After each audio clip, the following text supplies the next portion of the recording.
जैसे जैसे 9 मई की तारीख करीब आ रही है उसका सस्पेंस गहराता जा रहा है। किसी को नहीं पता कि 3 दिन बाद क्या होने वाला है। 9 मई रूस के लिए एक बेहद अहम तारीख है। इस दिन रूस का विक्ट्री डे होता है और वो हर साल दूसरे विश्व युद्ध में नाजी जर्मनी पर अपनी जीत का जश्न मनाता है। लेकिन इस साल 9 मई की तारीख अलग होने वाली है क्योंकि इस बार इस तारीख को रूस तगड़ी लड़ाई में उलझा है। इसलिए वहां विक्ट्री डे सिर्फ 77 साल पहले की जीत के लिए ही नहीं मनाया जाएगा बल्कि उस पर यूक्रेन के युद्ध का भी सीधा असर पड़ेगा।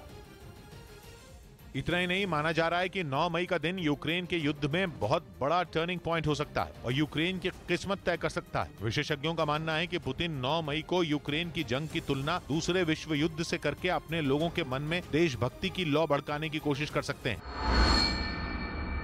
दुनिया से भुखमरी मिटाने में मदद कर रही संयुक्त राष्ट्र की संस्था वर्ल्ड फूड प्रोग्राम ने चेतावनी दी कि यूक्रेन युद्ध की वजह से विश्व के 40 करोड़ लोगों पर भुखमरी का खतरा मंडरा सकता है क्योंकि काला सागर से लगे यूक्रेन के बंदरगाह जंग छिड़ने के बाद से ही बंद है। ऐसे में करीब 1.5 महीने से वहां के बंदरगाहों से अनाज की सप्लाई रुकी हुई है, यानी कई देशों को वहां से जहाजों के जरिए अनाज नहीं भेजा जा रहा। ऐसा तब है जब यूक्रेन और रूस दोनों देश दुनिया को गेहूं और जौ का 1/3 हिस्सा निर्यात करते हैं, जिससे उत्तरी अफ्रीका और एशिया के कुछ हिस्सों में बड़ी आबादी के सामने अनाज की समस्या खड़ी होने की आशंका है। Millions of people around the world starving to death. We need these ports open and we need it now. जो तस्वीरें यूक्रेन के ओडेसा से सामने आई उनमें खेतों में किसान फसल बोने की तैयारी करते दिखे क्योंकि अगले महीने जून में फसल लगाई जाएगी। लेकिन इस समय उनके सामने सबसे बड़ी समस्या है कि गेहूं को सुरक्षित रखने वाले गोदाम पहले से ही भरे हुए हैं। बंदरगाह के बंद होने से उनकी सप्लाई हो नहीं पाई। तो ऐसे में समस्या ये है कि जो वो आगे बोएंगे उसे रखेंगे कहाँ। पुतिन के दोस्त और बेलारूस के राष्ट्रपति अलेक्जेंडर लुकाशेंको ने एक हैरान कर देने वाला बयान दिया। उन्होंने रूस और यूक्रेन के बीच चल रही जंग को खत्म करवाने के लिए किसी भी हद तक जाने की बात कही और उनका यह बयान 100 चूहे खाकर बिल्ली हज को चली वाली कहावत पर बिल्कुल फिट बैठता है। यानी जिसने पहले जंग को भड़काने का काम किया वही अब शांति दूत बनने की कोशिश में जुट गया, क्योंकि ये वही लुकाशेंको हैं जिन्होंने जंग से पहले ही तैयारी के लिए पुतिन की सेना को अपनी जमीन का इस्तेमाल करने दे दिया था। कहा तो यहां तक जाता है कि लुकाशेंको ने पुतिन को एक मैप के जरिए यह बताने की कोशिश की थी कि यूक्रेन बेलारूस में कहां हमला करने वाला था। यानी लुकाशेंको ने यूक्रेन के खिलाफ पुतिन को भड़काने में कोई कसर नहीं छोड़ी थी। लेकिन अब पुतिन के उसी खास दोस्त के सुर बदल गए। यूक्रेन पर हमले के बाद खुलेआम खुशी जताने वाले लुकाशेंको अब अमन चैन की बातें करते दिखाई दिए। Мы делали и делаем сейчас все для того, чтобы этой वойны не было। तो आखिर ऐसा क्या हो गया जिसने युद्ध के हिमायती लुकाशेंको को शांति पसंद इंसान में बदल दिया? असल में इसकी वजह है जंग का लंबा खिंचना। खुद लुकाशेंको ने इस बात को माना कि जंग शुरू होने से पहले उन्हें भी यकीन नहीं था कि वो इतने लंबे वक्त तक चलती रहेगी। शांति की बात करने वाले लुकाशेंको जंग छेड़ने के लिए किसी भी तरह पुतिन को जिम्मेदार नहीं मानते, बल्कि उन्होंने यूक्रेन और पश्चिमी देशों को ही इसके लिए दोषी ठहरा दिया। यही नहीं, युद्ध रोकने की बात कहने वाले लुकाशेंको ने अपने देश में एक बार फिर बड़ा सैन्य अभ्यास किया, जिसमें उनकी सेना ने आधुनिक हथियारों का इस्तेमाल करते हुए अपनी ताकत दिखाई। खास बात यह रही कि बेलारूस की सेना को इस बार रूस की आर्मी ने ट्रेनिंग दी और इस बात पर यूक्रेन की तरफ से एक बार फिर चिंता जताई गई, क्योंकि 24 फरवरी को रूस के हमले से पहले भी उसके करीब 30,000 जवान सैन्य अभ्यास के बहाने बेलारूस में जमा हो गए थे और उन्होंने 24 फरवरी को बेलारूस की सीमा के पास के यूक्रेन के कई इलाकों पर ताबड़तोड़ हमला बोल दिया था। यूक्रेन की फौज ने अपने मिसाइल हमले में रूस के टैंकों को उड़ाने का दावा किया। इस हमले से जुड़ा एक वीडियो भी उसकी तरफ से जारी किया गया, जिसमें एक जंगल के पास टैंक पर मिसाइल गिरती दिखाई दी। जैसे ही हवा को चीरती मिसाइल टैंक पर गिरी, तेज रोशनी के साथ जोरदार धमाका हुआ। यूक्रेन का निशाना इतना सटीक था कि टैंक के परखचे उड़ गए। जिस T-72B टैंक को यूक्रेन की सेना ने तबाह करने का दावा किया, उसकी गिनती रूस के खास जंगी टैंकों में होती है। इस टैंक से मिसाइलें भी दागी जा सकती हैं। यही नहीं, रात के अंधेरे में भी ये अपने दुश्मन पर सटीक निशाना लगा सकता है और इस टैंक में एक साथ 3 सैनिक बैठते हैं, जबकि लोडर की जरूरत नहीं होती क्योंकि इसमें ऑटो लोडर होता है जो छोटी मिसाइलों और गोलों को तुरंत लोड करता है। काला सागर में मॉस्को के बाद रूस का एक और जंगी जहाज यूक्रेन की सेना के निशाने पर है। यूक्रेन ने दावा किया था कि पिछले महीने उसने रूस के युद्धपोत मॉस्को को बर्बाद कर दिया था। और खबर है कि अब उसके निशाने पर है रूस का एडमिरल मकारोव। Forbes.com ने लिखा कि फिल्मी स्टाइल में मॉस्को के डूबने के बाद अब अगला नंबर रूस के एडमिरल मकारोव का हो सकता है। रूस का ये जंगी जहाज भी काला सागर में उतरा हुआ है, जो रूस का तीसरा सबसे खतरनाक युद्धपोत है, जो जमीन से आसमान में मार करने वाली मिसाइलों को दागने में सक्षम है। काला सागर में मॉस्को के तबाह होने के बाद जेलेंस्की ने राहत की सांस ली थी, लेकिन पुतिन ने एक और जंगी जहाज उतारकर उनकी मुश्किलें बढ़ा दी है, क्योंकि समुद्र रास्ते से कारोबार में काला सागर सबसे अहम है। यही नहीं, कहा जा रहा है कि रूस के इस जंगी जहाज में 1-2 नहीं बल्कि 8 कैलिबर क्रूज मिसाइलें लोड की हुई हैं, जो यूक्रेन के लिए बड़ा खतरा बन सकती है। एक दिन पहले ही रूस ने दावा किया था कि उसने ब्लैक सी से यूक्रेन में नेटो के ठिकानों को तबाह करने के लिए कैलिबर मिसाइल छोड़ी। यह वही मिसाइल है जो परमाणु बम भी ले जा सकती है। मतलब यह कि अगर रूस ने एडमिरल मकारोव से कैलिबर मिसाइल छोड़ दी तो तबाही पक्की है। कहा जा रहा है कि यूक्रेन इसी वजह से पुतिन के इस जंगी जहाज का भी वही हाल करना चाहता है जो उसने मॉस्को का किया था। हालांकि रूस का कहना है कि मॉस्को यूक्रेन के हमले की वजह से नहीं बल्कि आग लगने की वजह से डूबा था, लेकिन जेलेंस्की ने इसका क्रेडिट अपनी सेना को दिया। एक रिपोर्ट में दावा किया गया कि रूस के डूब चुके जंगी जहाज पर 500 सैनिक तैनात थे, जिन्हें सुरक्षित उतार लिया गया था।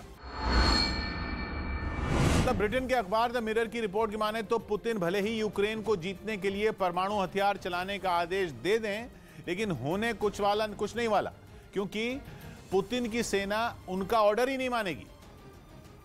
यानी सीधे सीधे कहें तो दावा है कि रूस की सेना पुतिन के आदेशों को हल्के में ले रही है। द मिरर ने अपनी रिपोर्ट में यह दावा इन्वेस्टिगेटिव जर्नलिज्म ग्रुप बेलिंगकैट से जुड़े पत्रकार क्रिस्टो ग्रोजेव के इंटरव्यू के हवाले से किया है, जिसका आधार पुतिन की खराब तबीयत की फैली खबर है। यूक्रेन के एक पत्रकार को दिए इंटरव्यू में क्रिस्टो ग्रोजेव ने कहा कि पुतिन बीमार हो या न हो उससे उतना फर्क नहीं पड़ता जितना इस बात से पड़ता है कि उनके आसपास के लोग इस खबर पर विश्वास करते हैं या नहीं, और यहीं से पूरा खेल बदल जाता है।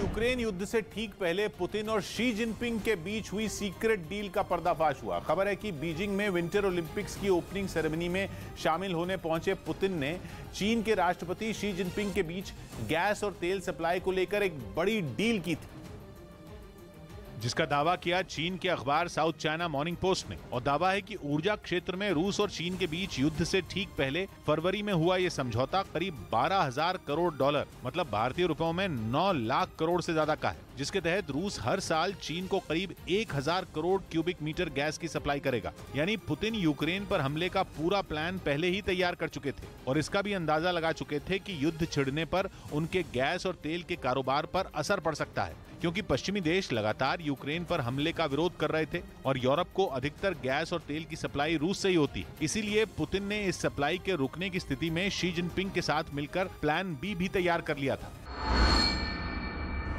जिससे हुए फायदे की गवाही यूक्रेन युद्ध के बाद चीन और रूस के बीच तेजी से बढ़े कारोबार के आंकड़ों ने दी, क्योंकि इस साल के शुरुआती 4 महीनों में ही 2021 की तुलना में रूस ने चीन को करीब 60% ज्यादा गैस एक्सपोर्ट की। यही नहीं, गैस और तेल की सप्लाई को लेकर हुई इस डील के साथ ही चीन और रूस ने युद्ध शुरू होने से पहले ही गेहूं और कोयला खरीदने का भी करार कर लिया था। इस बीच जिसकी वजह से इस साल की पहली तिमाही में चीन और रूस के बीच हुए व्यापार में पिछले साल की तुलना में करीब 29% का उछाल दर्ज किया गया, जो इसी तिमाही के शुरुआती 2 महीनों में पिछले साल की तुलना में करीब 39% कम था। मतलब व्यापार में जो तेजी दर्ज की गई वो यूक्रेन युद्ध शुरू होने के बाद आई, और चीनी मीडिया ने उम्मीद जताई कि युद्ध की वजह से इस साल रूस और चीन का कारोबार और भी मजबूत होकर 1 ट्रिलियन युआन, मतलब भारतीय रुपयों में 11 ट्रिलियन को पार कर जाएगा। इटली में समुद्र किनारे खड़ी आलीशान शहराजाद यॉट तुर्की भाग सकती है। पश्चिमी मीडिया में ऐसी खबरें हैं कि ये यॉट पुतिन की है, जो वहां 2020 से है, लेकिन यूक्रेन पर हमले के बाद लगे प्रतिबंधों की वजह से इस यॉट को जब्त करने की मांग उठ रही है, जिसके बाद शहराजाद यॉट के इटली से तुर्की भाग जाने की चर्चा गर्म हो गई। ऐसा इसलिए हुआ क्योंकि ड्राई डॉक, यानी वो जगह जहां इस यॉट को मरम्मत के लिए रखा गया था, वहां से इसे अब समुद्र में उतार दिया गया है और इसकी हलचल भी तेज हो गई। 450 फीट की ये यॉट दुनिया की सबसे महंगी यॉट में शामिल है। भारतीय रुपयों के हिसाब से इसकी कीमत 5,300 करोड़ रुपए बताई गई, जिसमें 2 हेलीपैड और स्विमिंग पूल भी बना हुआ है। इसके अलावा यॉट में वो तमाम सुविधाएं मौजूद हैं जिनकी इंसान ख्वाहिश रखता है। दावा है कि तुर्की सरकार के अब भी रूस से अच्छे संबंध हैं। इसी उम्मीद पर इस यॉट को तुर्की के बंदरगाह ले जाया जा सकता है, लेकिन समंदर में तैरता महल लहरों से गुजरता हुआ तुर्की कब पहुंचेगा, इसके बारे में कोई सटीक जानकारी नहीं दी गई। जंग रूस और यूक्रेन में छिड़ी है, लेकिन चपत चीन को लग रही है। ऐसा खतरा है युद्ध की वजह से चीन की अर्थव्यवस्था ढह सकती है और इसी डर ने शी जिनपिंग की रातों की नींद उड़ाई हुई है। चीन कई बार यूक्रेन और रूस से बातचीत करके विवाद सुलझाने की अपील कर चुका है, लेकिन दोनों में एक भी उसकी सुनने को तैयार नहीं। शी जिनपिंग के दोस्त पुतिन भी युद्ध पर फुल स्टॉप लगाते नहीं दिख रहे और इसी बात ने शी जिनपिंग के माथे पर पसीना ला दिया है, क्योंकि चीन, रूस और यूक्रेन दोनों का ही सबसे बड़ा ट्रेडिंग पार्टनर है और दोनों के बीच छिड़ी जंग की वजह से चीन का धंधा मंदा पड़ा है। खासतौर पर यूक्रेन चीनी माल का बहुत बड़ा बाजार है। चीन सालाना 1000 करोड़ अमेरिकी डॉलर यानी भारतीय रुपयों में 76,000 करोड़ रुपए का अपना सामान यूक्रेन को एक्सपोर्ट करता था, लेकिन यूक्रेन में जंग छिड़ी तो चीन का बट्टा बैठ गया। उसके माल का यूक्रेन जैसा बड़ा खरीदार कम हो गया। चीन की नजर तो यूक्रेन की टेक्नोलॉजी मार्केट पर भी थी, लेकिन रूस के यूक्रेन पर हमले ने चीन का सारा खेल चौपट कर दिया। बीते एक दशक में चीन ने यूक्रेन में अपना निवेश काफी बढ़ाया था, जिसकी वजह से 2019 में वो रूस को पछाड़कर यूक्रेन का सबसे बड़ा ट्रेडिंग पार्टनर बन गया और 2021 आते आते दोनों देशों के बीच व्यापार 1900 करोड़ डॉलर यानी भारतीय रुपयों में 1,44,000 करोड़ तक पहुंच गया, जो कि 2013 के मुकाबले 80% ज्यादा था।